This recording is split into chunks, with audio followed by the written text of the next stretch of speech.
Olá, estudantes do sétimo ano. Sejam todos bem-vindos à nossa 13ª aula da matéria de ciências. Sou o professor Celso e hoje nós iremos trabalhar com o reino das plantas. A nossa continuação com o reino das plantas, parte 6. Falaremos hoje sobre flor, fruto e as sementes. Mais especificamente, as características gerais, a função de cada um e a sua importância econômica, tanto da flor, do fruto, quanto da semente, certo? Nossos objetivos específicos: conhecer as principais características das flores, dos frutos e das sementes, identificar os tipos de frutos. Não existe só um tipo de fruto, não. Nem tudo que nós comemos, todas as frutas que nós comemos é um fruto. Existem outros tipos de frutos, a gente vai ver isso mais para frente, e apresentar as formas de germinação de uma semente. As sementes também, não é só você pegar ela, jogar na terra e ela vai crescer bonitinho. Tem algumas sementes que precisam de um estímulo diferente para crescer. E a gente vai conversar um pouquinho sobre esses estímulos.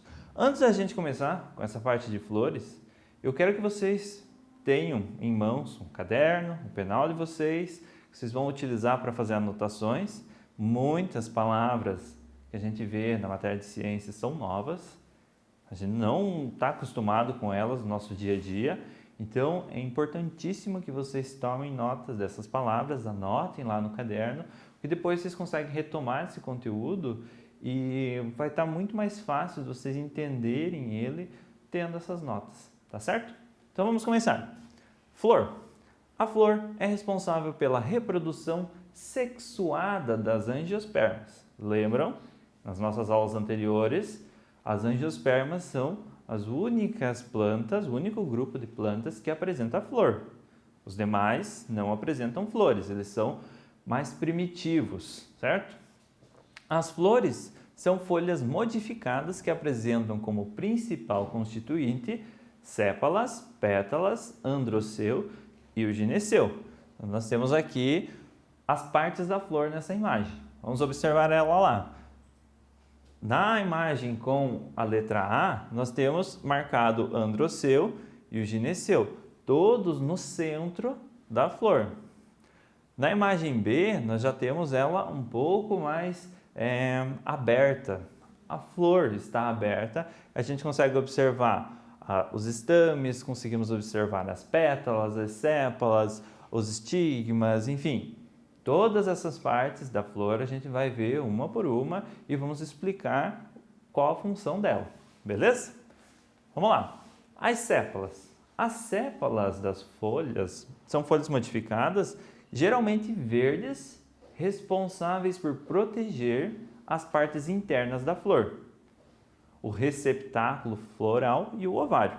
São as partes internas. Então, lá no centro da flor nós temos receptáculo floral e ovário, protegido pelas sépalas. As sépalas são aquelas partezinhas verdes que ficam segurando como se fosse um cálice a flor bem bonitinha, certo? Então essas são as sépalas, ali representado por uma folhinha verde na nossa imagem. As pétalas geralmente são coloridas e têm como objetivo atrair animais polinizadores. Todas as pétalas, quase todas as pétalas, elas são coloridas, elas apresentam algumas listras coloridas ou algo que chame a atenção de um determinado inseto ou um outro pequeno animal, justamente para ele realizar a polinização. O que é a polinização? É quando ocorre a fecundação de uma planta com outra. Quando você pega o esporo de uma planta, o esporo de outra, e faz a polinização na flor fêmea.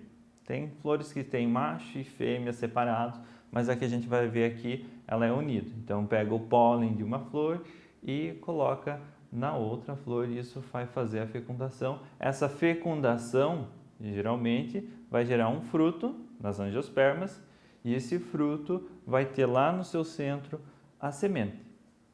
Beleza? Então, as pétalas, a função delas é atrair esses animais para realizar a polinização. O androceu. O androceu é o órgão reprodutor masculino, composto por um ou mais estames. Na antera de cada estame são formados os grãos de pólen. Aí, ó, o grão de pólen que a gente comentou. O estame nós conseguimos observar lá na nossa imagem B. Tem o estame, tem a antera e o filete. Então, um estame é um pedacinho da flor que vai produzir pólen. É um cabinho da flor que vai produzir o pólen. E ele é a parte masculina da planta. Na antera, que é a parte de cima, vai ser onde o pólen, o grão de pólen vai ser produzido e vai ser disperso. Os insetos vão chegar ali, eles vão se sujar com esse pólen e vão passar para outra planta. E o filete serve só para deixar a antera mais longe possível do centro da flor, para garantir que os insetos eles se sujem com esse pólen. Então, para garantir a polinização. Já o gineceu é o órgão reprodutor feminino. Ele é composto por um ou vários carpelos. No estigma ocorre a fixação do pólen que percorre o estilete e fecunda o óvulo no ovário. Então vamos lá, nós temos agora a parte feminina da planta, que é chamada de carpelo. E esse carpelo, ele apresenta um ovário no seu centro, ele apresenta um estilete, onde vai ocorrer a fecundação, e ele apresenta o estigma, aonde é como se fosse uma base de pouso, onde o pólen, o grão de pólen vai cair e vai ser absorvido por esse estigma. Ele sendo absorvido, ele vai percorrer todo o estilete, ali no meio do estilete pode ocorrer a fecundação, ou se não, vai ocorrer lá no ovário. No ovário desenvolve-se a semente no centro e esse ovário a gente vai ver mais para frente que ele sofre uma modificação para se tornar o fruto. Mas já vamos chegar lá. Beleza? Em muitas angiospermas, as flores aparecem isoladas. Então você observa uma flor, você vê só uma flor. Mas, como é o caso da laranjeira, da rosa e de outras flores, como os nossos exemplos aqui, o girassol, por exemplo, elas são compostas por um conjunto de flores. Pode não parecer, mas o girassol ele é um conjunto de várias flores que estão unidas de diferentes tipos em uma chamada inflorescência. Então, inflorescência é a união de várias flores, pode ser 2, 3, 4, 5, centenas, como no caso do girassol, de flores. E cada uma dessas flores vai ter uma fecundação, pode ter uma fecundação, produzem pólen também e tal, tem o gineceu, tem o androceu ali, elas podem se fecundar e gerar um fruto. Então, numa inflorescência vai gerar vários frutinhos, que a gente vai chamar de infrutescência, mas a gente já vai conversar sobre isso. Essa foi a parte de flor. As flores são responsáveis por atrair polinizadores. Então elas vão chamar a atenção de insetos, esses insetos vão de atrás do néctar que elas vão produzir também, mas a parte que nós devemos tomar como mais importante é a produção do pólen e a sua fecundação no gineceu feminino, no gineceu da flor, e isso vai gerar a nossa semente e futuramente o fruto que nós vamos conversar, certo? Então, função da flor, polinização. O fruto. Após a polinização e a fecundação, a flor sofre uma modificação extraordinária, sobrando apenas o pedúnculo e o ovário. Lembra que o pedúnculo é o cabinho da flor, é o cabinho que liga uma folha. Como a flor é uma folha modificada, o pedúnculo ainda se mantém, o mesmo nome. Então é aquele cabinho que liga a flor ao galho. Sobrou apenas o pedúnculo e o ovário. O ovário sofre uma grande modificação, se desenvolve formando o fruto e em seu interior os ovários viram sementes. A gente tem ali um exemplo do pêssego. Vocês já devem ter comido pêssego ou visto um pêssego alguma vez na vida. Não preciso gostar, mas conhecer a fruta é um grande passo já. O pêssego é um exemplo de fruto verdadeiro, porque o ovário, ele se desenvolveu, ele cresceu, sofreu uma grande modificação naquela parte carnosa que nós nos alimentamos, que nós comemos do pêssego. No centro desse ovário, o óvulo fecundado se transformou na semente, uma grande semente nesse caso. Então, esse é o chamado fruto verdadeiro, quando o ovário expande de tamanho, fica carnudo, fica suculento e o óvulo dentro se transforma na semente, certo? Mas existem quatro grupos de frutos. São os frutos verdadeiros, como no caso do pêssego, que a gente já comentou. São as infrutescências, que a gente comentou das flores ali, quando várias flores estão unidas numa única, aparentemente numa única flor, é chamado de inflorescência. Quando todas essas inflorescências elas são fecundadas, elas vão gerar uma infrutescência. A gente vai ver sobre os pseudofrutos e os partenocárpicos. Os frutos partenocárpicos, certo? Primeiro, infrutescência. São plantas com inflorescências para reprodução que formam frutos que também ficam reunidos. Então, como as flores já estavam reunidas, os frutos também ficam reunidos. Observe o nosso exemplo ali, o abacaxi. O abacaxi, ele é uma inflorescência, todas as florzinhas foram fecundadas e elas se mantiveram juntas. Os ovários cresceram, enfim, houve aquela modificação que a gente comentou, tem uma sementinha lá no centro e ali nós temos os frutículos, como são chamados, os frutos de uma inflorescência, de uma infrutescência, certo? Cada partezinha dessa separada do abacaxi, ele era uma flor. Como era uma inflorescência, estava tudo junto, ocorreu toda a fecundação, os frutos também ficaram unidos e formaram uma infrutescência. A gente vai chamar essa infrutescência de fruta, quando a gente for no mercado, tudo é fruta. Tomate é fruta, o pêssego é fruta, o abacaxi vai ser fruta, mas se a gente vai falando de fruto, aí tem essas quatro divisões. Aí o abacaxi é uma infrutescência, o pêssego vai ser um fruto verdadeiro, vai ter as suas divisões, certo? Os pseudofrutos. Pseudofrutos são frutas onde a porção comestível, então essa parte vermelha, carnosa, ela não corresponde ao ovário. Não foi o ovário que teve aquela modificação, que expandiu o seu tamanho para ficar carnudo e tal. Essa parte que nós nos alimentamos dos pseudofrutos, ela é o desenvolvimento do pedúnculo floral, o cabinho que liga lá todas as flores. Esse pedúnculo ele vai se expandir e sim, o fruto verdadeiro do morango são aquelas pontinhas pretas ou mais escuras que tem no meio da parte carnosa do morango. Então, aquele ali é o fruto verdadeiro. Dentro dele vai ter uma sementinha.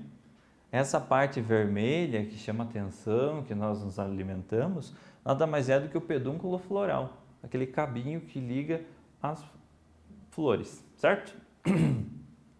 E ainda nós temos os frutos partenocárpicos. O que são frutos partenocárpicos?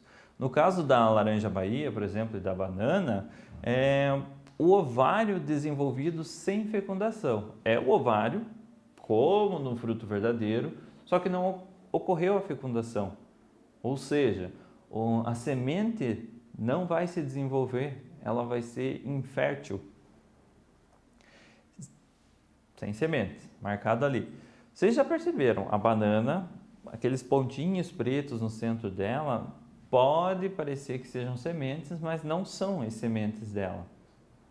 A banana ou a laranja Bahia não apresentam sementes. O ovário delas cresce, mas sem sementes. A banana selvagem, banana de verdade que você encontra no meio do mato, enfim, que não foi produzida, não foi criada pelo homem, cultivada pelo homem, ela apresenta muitas sementes e ela não é comestível. As sementes dela são grandes ali no centro e você não consegue se alimentar dessa banana. Então, graças a esse poder da bananeira de produzir os frutos partenocarpicamente, sem precisar da fecundação, que a gente consegue comer a banana normalmente. A semente, vamos comentar um pouquinho sobre a semente. A semente é composta de 3 estruturas: casca, endosperma e o embrião. A casca é um envoltório rígido que protege o embrião. O endosperma contém amido, óleos e proteínas que vão nutrir o embrião. E o embrião dará origem a uma nova planta. Nele a gente vai encontrar uma pequena raiz, chamada geralmente de radícula, e 2 cotilédones, 1 ou 2 cotilédones, dependendo da angiosperma que a gente vai trabalhando. Se é uma monocotiledônia ou uma eudicotiledônia. Lembram dessa parte das nossas aulas anteriores, certo? Aqui a gente tem os 2 exemplos, eudicotiledônia e lá uma monocotiledônia, o trigo e o feijão. Percebam então o embrião ali no centro, aquela partezinha verde, vai ter uma pequena raiz, uma pequena folhinha. A raiz a gente vai chamar de radícula, a folhinha a gente vai chamar de folíolo, ou raiz embrionária, folha embrionária. E eles vão apresentar esses cotilédones responsáveis por nutrir o embrião, juntamente com a parte externa, a casca, que vai proteger. Então, protege contra atritos. Se cair de uma determinada altura, bater no chão, bater numa pedra, dependendo do vento que estiver espalhando esses frutos, enfim, o embrião não se machuca e ele consegue se desenvolver ainda. Essa é a função básica da casca, certo? Depois de formadas algumas sementes, elas atravessam um período de dormência, onde elas não vão se desenvolver. Quando a semente encontra condições adequadas, como luminosidade, umidade, temperatura, a dormência termina e ocorre o processo de germinação. Tem muitas sementes que essa dormência, ou melhor, essas condições adequadas, elas variam muito. Para você quebrar a dormência de uma semente, a dormência de uma semente significa que a semente não vai se desenvolver, que ela não vai germinar. Para você quebrar a dormência de uma semente, às vezes você tem que machucar a casca dela, riscar a casca dela para facilitar com que o embrião consiga sair de dentro. Às vezes você tem que congelar aquela semente para quebrar a dormência dela por um determinado tempo. É uma semente que vai germinar só no inverno, no período do inverno, mas o inverno tem que ser bem rigoroso. Então você precisa congelar ela, deixar no congelador por um tempo, justamente para lá pensar que está no inverno e as condições para ela germinar aconteçam. Tem outras sementes que você tem que queimar, que elas têm que ser aquecidas a uma temperatura muito grande, e por aí vão as vários tipos de germinação, os vários tipos de quebra de dormência de uma semente, certo? Para que a semente possa se desenvolver plenamente, é necessário uma distância da planta-mãe, para que eles não compitam por espaço, por luz, por água e por nutrientes. Todas as plantas desenvolveram sistemas específicos para a dispersão de suas sementes, seja pelo vento, pela água ou por animais. Então, lembra da polinização? A polinização ocorria na parte da flor. As flores eram coloridas, eram cheirosas, elas atraíam insetos para ocorrer essa polinização. Aqui, para a dispersão da semente, acontece algo muito parecido. Os frutos, eles se tornam chamativos para os animais, geralmente. Então, você vai produzir um fruto que é muito cheiroso, que é um fruto muito colorido, que é um fruto grande, que vai chamar a atenção de um determinado animal. Esse animal pode ser nós mesmos. A gente vai lá, tira esse fruto maduro da árvore, nos alimentamos e geralmente não comemos a semente. A semente a gente joga num outro lugar, no chão, ela vai germinar, ela vai procurar um ambiente para germinar. Vamos pensar num passarinho. O passarinho, ele vai se alimentar de umas frutinhas na árvore, ele vai comer a frutinha inteira. A semente, ela possui um mecanismo de defesa adaptado para esses passarinhos.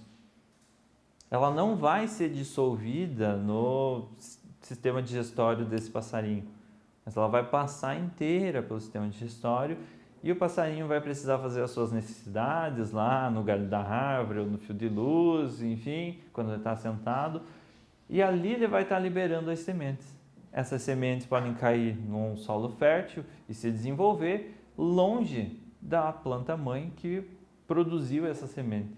E daí eles não vão precisar competir entre espaço para crescimento, não vão precisar competir entre luz para realizar a fotossíntese ou a água e os nutrientes para se desenvolverem, certo?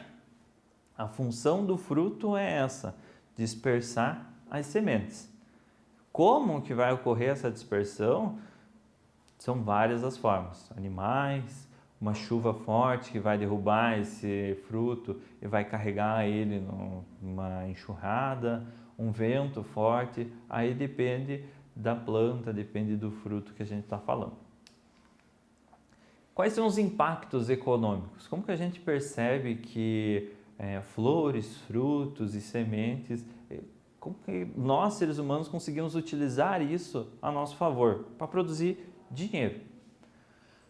Flores são cultivadas com cunho alimentício. Existem muitas flores que servem de alimento, justamente por elas serem coloridas, serem bonitas, elas enfeitam pratos ou elas dão algum gosto diferente no prato, como a couve-flor, que também pode ser cozida, enfim, usada diretamente como alimento, ou ornamental. As plantas elas servem para decorar ambientes, para deixar um ambiente mais aconchegante, bonito. Isso é chamado de ornamental. Quando você vende um lírio ou compra uma orquídea, você vai estar decorando o ambiente com essas flores. Diversos frutos são utilizados na nossa alimentação. Só que a gente comentou muitos frutos, muitas frutas no caso.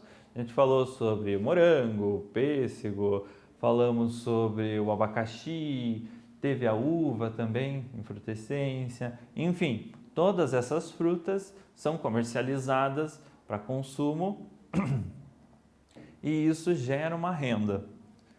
Mas o que mais impacta a economia mundial é as sementes.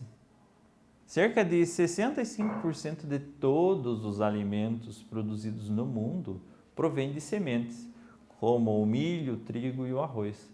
Milho, trigo e arroz são as sementes, não são os frutos, mas sim as sementes com as quais nós nos alimentamos e utilizamos para produzir outros alimentos. A gente moe eles para produzir o trigo, por exemplo, enfim, uma vasta quantidade de alimentos é produzida a partir das sementes.